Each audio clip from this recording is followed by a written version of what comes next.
I had to learn to help people, or at least try to, before the songs worked. Hobbled by narcissism, the tone had curdled. Like a heron with a plucked wing, the song I sang for myself lumbered into flight with an exposed bone. Because my voice was not from the pain of others, it could not be my own. Each tear that carves a path to the sea takes with it our excess language. If you see enough broken bodies, you'll never overstate your knowledge. You are that. The song returns to tune after the orchestra made of trash accepts its rusted keys and molded reeds. A barren woman came to me. I am that. A dancer who never eats. I am that. A party girl with cancer of the womb. I am that. One who drinks his life into the riverside. I am that. A sentiment that floats above the page or piano, helpful or helpless. I am that. I have been waiting for an example on which to model my days. No hero has come, but the sky changes. A passionate indifference roils under natural order. I see no obvious object of worship except for the entirety. Praise directed at the wind is blown away. Laurels laid upon the sea will sink. The declaration of love is absorbed by the beloved until exhaustion of seminal diction. But the vacuum of time draws every atom towards intimacy. I am writing a prayer book while believing in nothing.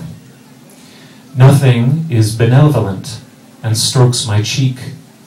Nothing blesses me like a religious verse recited in reverse by the weave of the page it's written upon. No God, no self. Who prays to whom? A hummingbird struck my window and fell to the ground, stunned. Before it recovered, I looped a thread around its foot and tied it off to a garden stone. I gave him a circle of movement that was thick with blossoms. He hovered at the end of his tether, darting from bloom to bloom, his taut thread humming. I slid my finger up and down the line to raise and lower the pitch. We sing through the complicity of capture and nectar. Another old story is that I came with my questions and you said nothing. I've grown through 5 stages of interpreting your silence. Each translation produced a burst of friction, a bone, and a beam of my house. First, I assumed you were ignoring my questions in favor of another, or because the weather needed your undivided gaze, or as the echo of an old romance. Second, I asserted you didn't exist. I gnawed on the roadkill of rebellious isolation. But this was only entertaining insofar as you were there to deny. I have never committed to the joyful agnosticism of the sparrows. I became an evangelist of your absence. You were the lifeblood of my rejection of you. Third, I acknowledged that you might exist, but wouldn't hear me if I didn't speak the divine language. My accent was wrong, my slang was obstructive. The scrolls crumbled in my satchel, the climate was inauspicious, the church was facing the wrong direction. To rectify this broken communication, I left my family duties and wove a cocoon of study. But the spaces between the words cawed. Fourth, after many years, I saw that I was inaudible in all foreign tongues. I gave up on Latin and Sanskrit. The mantras had drilled into my ear and left shavings on my pillow. The holy words came out of my mouth hollow. Fifth, the value of a question is that of its own sound. Your silence is not an answer. It is the space in which a question blossoms to mutual delight. You are meaning and digestion, cellular fire and cinnamon, question and rabbit, question and stalk, reverberant answer and blind mole scurrying in the brush, yearning and snow, the body's common failures, and apples in the cellar. rhubarb wine and books that fall apart, either in the plot or at the spine. You are my will to name you, life. I am your will to ignore or provoke or enjoy me. My mother leaned over me, pouring unschooled wisdom. She smelled of wood smoke, cloves, toast. There was a streak of soot on her forearm. She had suffered in her childhood, but her love could always percolate from an artesian spring. Love dampened the snow of the Upper Peninsula from underneath. My fontanelle and perineum were soft and permeable, showing pulses beneath paper. I breathed through both top and bottom, using my mouth and nose only for smelling and tasting the air. I rotated the open hip joint. A strand of her hair hung down to frame my world on one side. Steam rose from a kettle, and the dog slept with one eye open. She sang that father was hunting. What did you catch, young father? What did you kill for me? What do you know? I gave a name to creation and thereby fossilized yearning. I lived with beliefs a believed life. I learned to protect myself and then to surrender myself, then to do both as one mind takes pleasure in two, then to do neither as the heart swallows every choice. Your throat turned blue when you swallowed the venom of the sea. Now the sky is silent in your open mouth. When I planted my dogma in the earth, it would not grow. But the yearning that crafted it drifts through inevitable corn. I took the energy I invested in understanding God and applied it to understanding myself, but this too became tedious and inconclusive. So I turned focus on myself in relationship or in politics or the bonds of love.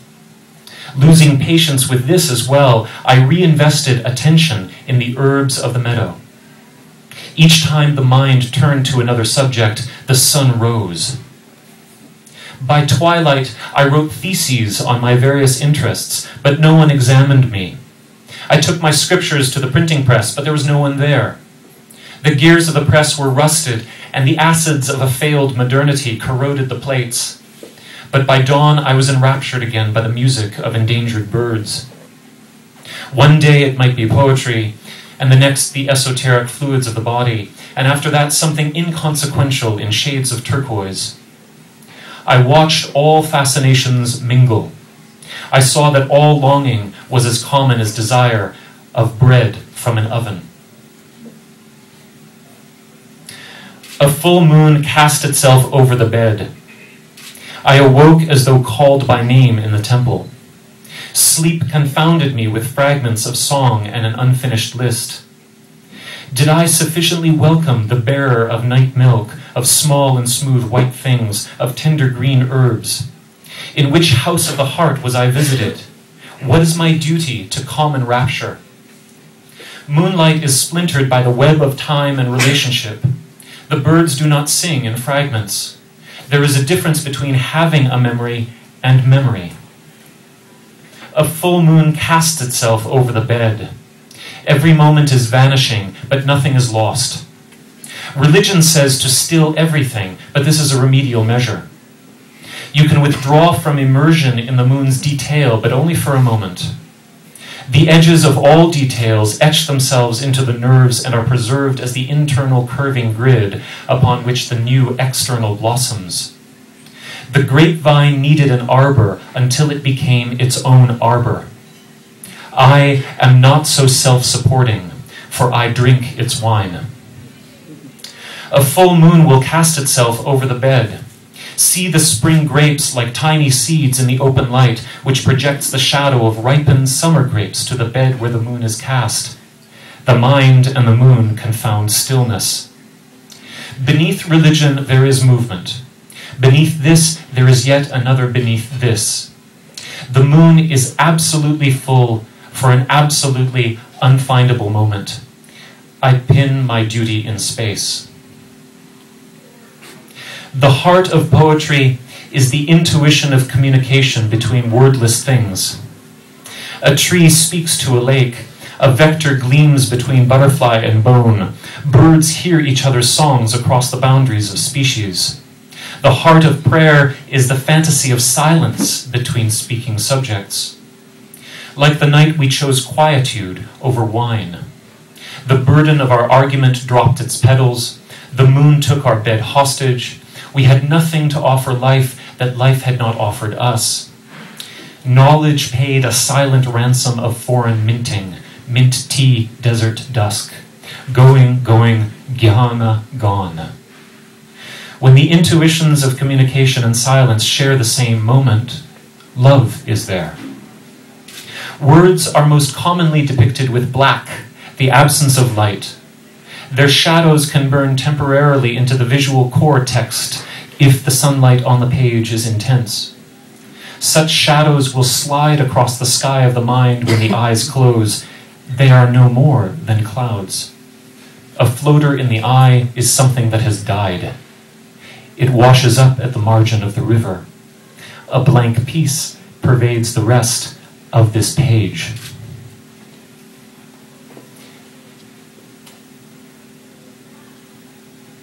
There is inspiration through what the mind does, rather than what I want it to do. Thought uncurls from its words. The tremulous air of morning uncurls from thought. These birds sing because their flight is paused. There is inspiration through what language does, rather than what I want it to do. Prayer seems spontaneous, but only because the singers of the past are working my lungs like bellows. There is inspiration through what the body does, rather than what I want it to do. A muscle finally releases in sleep. In my simplest movements, I am the material background. These birds sing with sharpened concentration when they stop flying. There is inspiration through what history does, rather than what I want it to do. We should be here in this myth, this method, this mess.